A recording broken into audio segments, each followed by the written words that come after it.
What is up, guys? Welcome back to another episode. Appreciate y'all checking out the channel if this is your first time here. Today we are going fishing. For no other particular reason other than the fact that it's just the nicest day of the week and I don't have anything else better to do today. It's been rather cold here in Virginia. Today we're leaving out of the Chickahominy Riverfront Park. We haven't had it this cold here in Virginia in quite a few years. I mean, we're starting to get ice in the backs of the creeks. The coves are freezing up.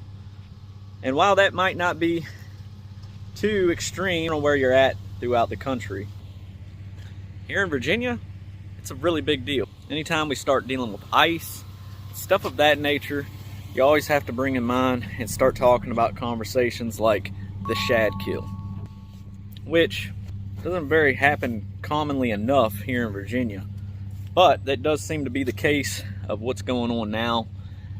Let me put y'all up here. Seen a lot of shad floating recently. Didn't really think nothing of it just because we don't really get the shad kill here in Virginia. It never really gets cold enough, but it has this year.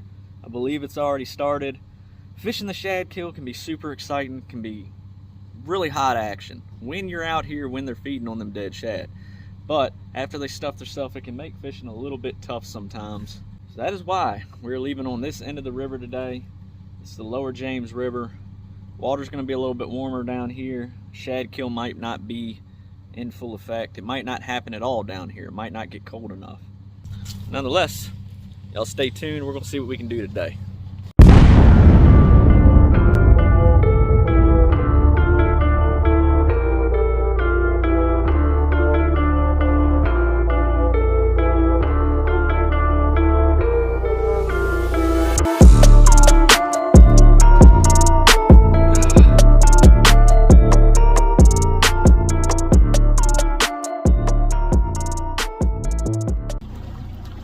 Right.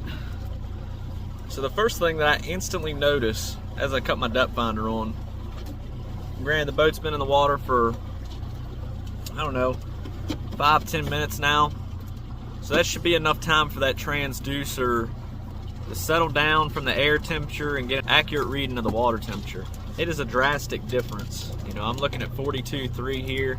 Now, in no way, shape, or form am I saying that you have to come down river right now to catch fish. That's not what I'm saying. Those fish just don't leave from upriver and all come down river. That's not how it works. But after a really cold snap like we've had, that water temperature up there is, 4 or 5 degrees cooler. That plays a big part in it. Once the water temperature starts getting below 39 degrees, a lot of different stuff chemistry-wise happens. That can be a really big deal when it comes to finding active fish on a day-to-day basis.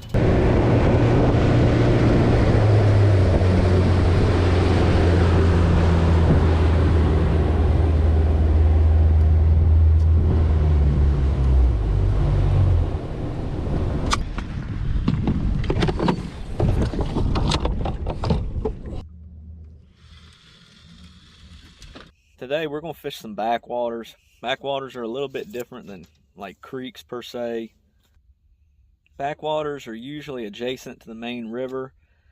Typically there's current present in those situations. It just doesn't move as fast as the main river.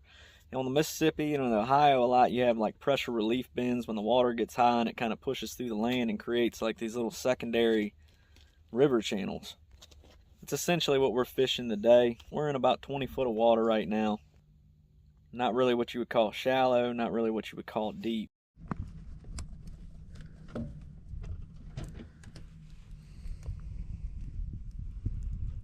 think this fish is here. One way or another, I'm gonna have a freaking mess. Both of them are getting bit. So I kind of don't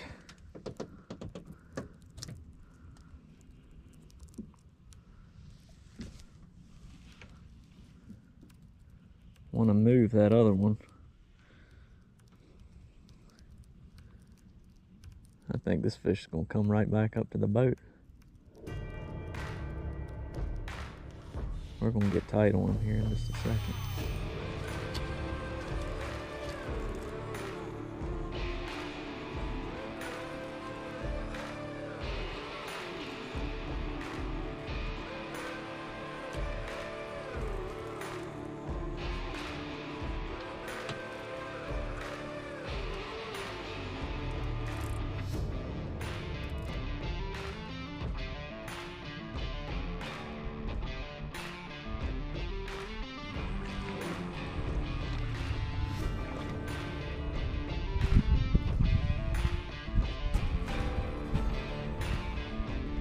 Weather must really have these fish kind of in shock right now.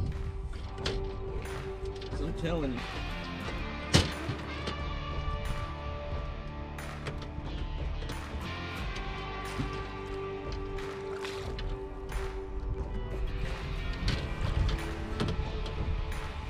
None of these fish in the last week or so have really gave me what you would call a really good fight. All right, guys. Nice fish right here. GoPro, take a picture. I don't know if this thing's paying attention. I'm just now starting to get into the voice commands. Either way, good first fish. Wish he would have fought us a little bit more. Nice dark color. This fish has probably been up here a while. Go ahead and get it back.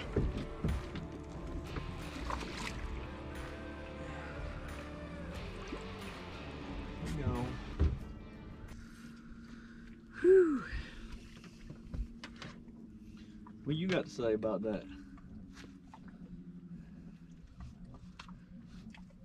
I love taking my dogs fishing. Unfortunately, when they come, I don't seem to catch enough bait to support my fishing habit and their hunger. Let's see, we got some gar popping and rolling around in here.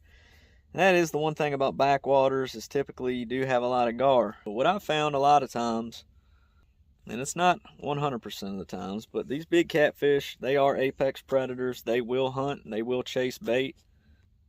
But at the same time, they will take an easy meal. And a lot of times I feel like these fish will get right up underneath these schools of gar and have a heyday. Well, we moved off of that spot. Sat there probably longer than we should have, but I wasn't really sure what the fish were doing. My first spot of the day, hey, stop it. My first spot of the day, I typically always give it a little bit more time than I normally do, just so I can kind of gauge if the fish are moving or what exactly is going on in that present time. The activity I had there happened pretty quick. That first fish probably happened within, I don't know, the first 20 minutes of being there. So I think it's just going to be one of them days that we're just going to have to stick and move, set up on them, and if it's going to happen, it's probably going to happen pretty quick.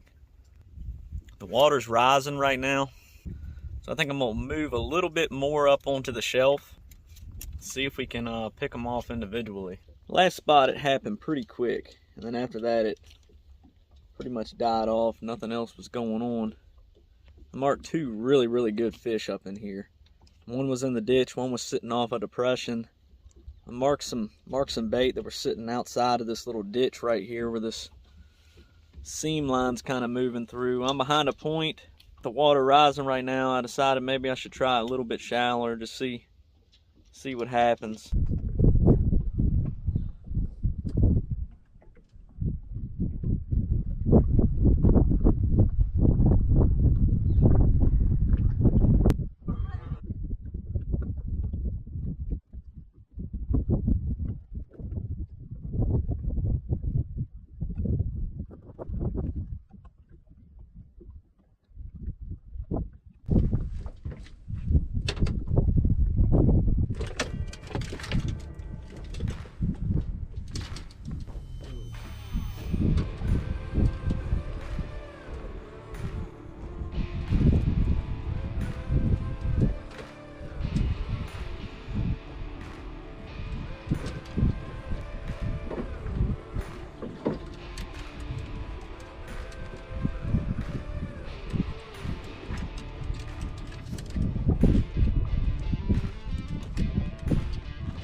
that was about.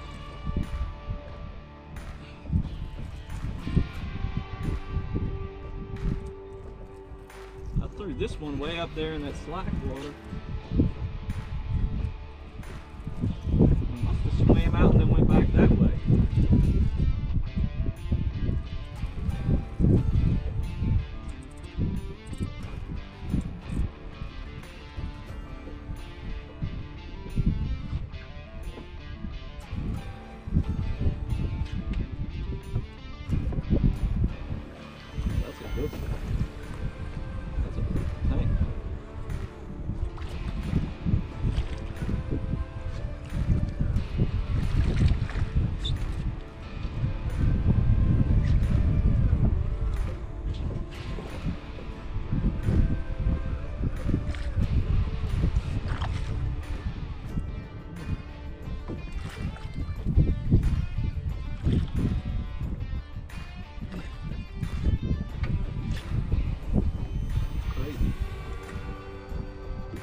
I don't know if y'all could see that on the camera. Still trying to figure out how that happened. He must have picked it up, swam back out, somehow gotten around that line. I didn't even see this rod. Well, I guess I wasn't paying attention either. This is a really good fish, guys. Oh, jeez, the freaking Louise. Goodness. Just because I've had some people asking, I'm gonna go ahead and put him on the scale real quick before I turn him loose. I actually had people legit mad that I haven't weighed my fish in these videos, so this one's for y'all.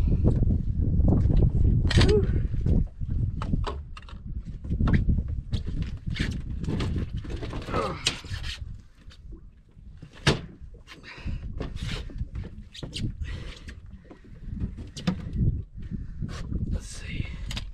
I'm gonna guess this fish is probably about 65 pounds. Good girth, decent length.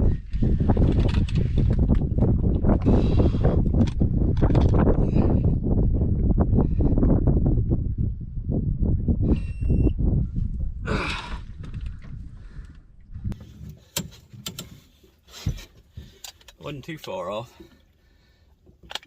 66.7. It's a good fish right there. Let's say 66.7, so two and a half for the net. Yeah, that's almost 65, 64.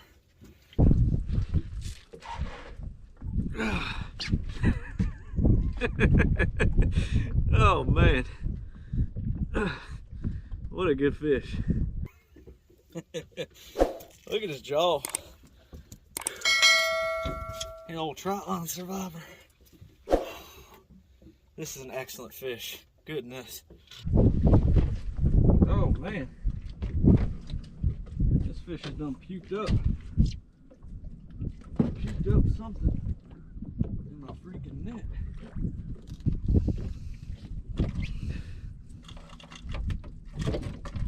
That's disgusting. Looks like a gizzard shad.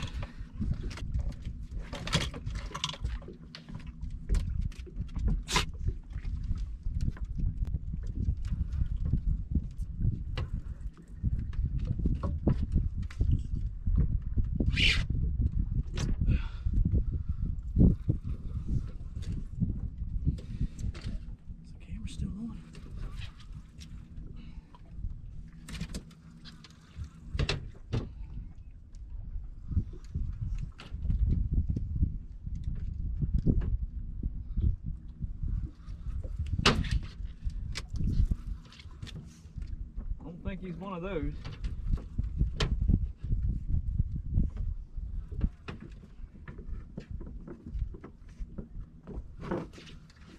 Get off the fish, Bella. Oh, he's got a little bit of weight to him.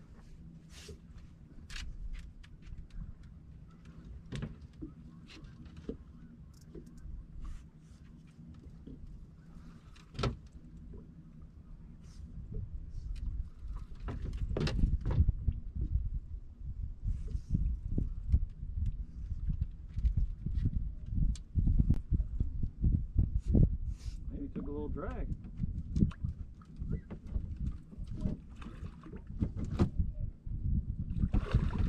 That's not a bad one.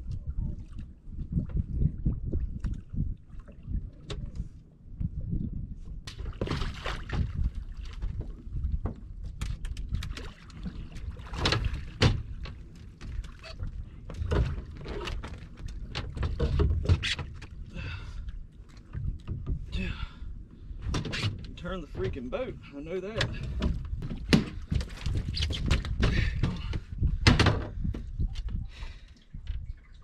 It's actually a pretty good freaking fish. I guess let me say this. I never show up to the river not expecting to catch a fish. That being said, with the way things been and that sharp drop in temperature, I wasn't expecting much.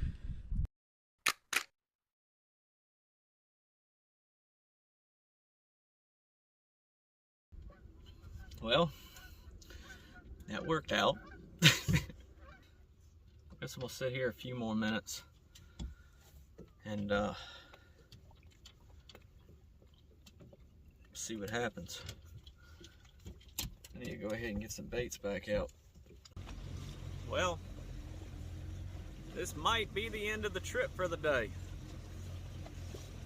I don't know what we got going on. I wanted to go move,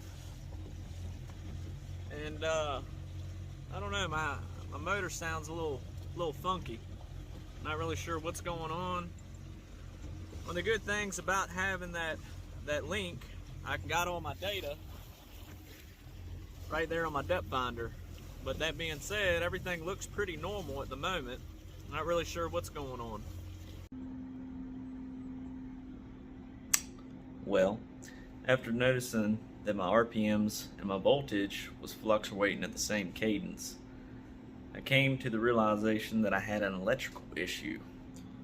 So I immediately looked for the obvious and found that my ground on the battery terminals had apparently vibrated loose. So we tightened all that stuff up and everything seems to be fine now. Kind of sucks because I wasn't really prepared to stay out at night, but given the bite and the weather, definitely didn't have a problem staying out this night. Unfortunately, that's just how it goes. Either way, we got a quick video out of it and nothing blew up. So I'm gonna go get me a shower. Appreciate y'all sticking in there and watching. If you like what we're doing, make sure you give us that big old thumbs up. If you want to go out there and catch your very own tidal river monster, make sure you give us a call. Until the next time, guys, stay classy, stay safe, and we'll see you guys on the water. Peace.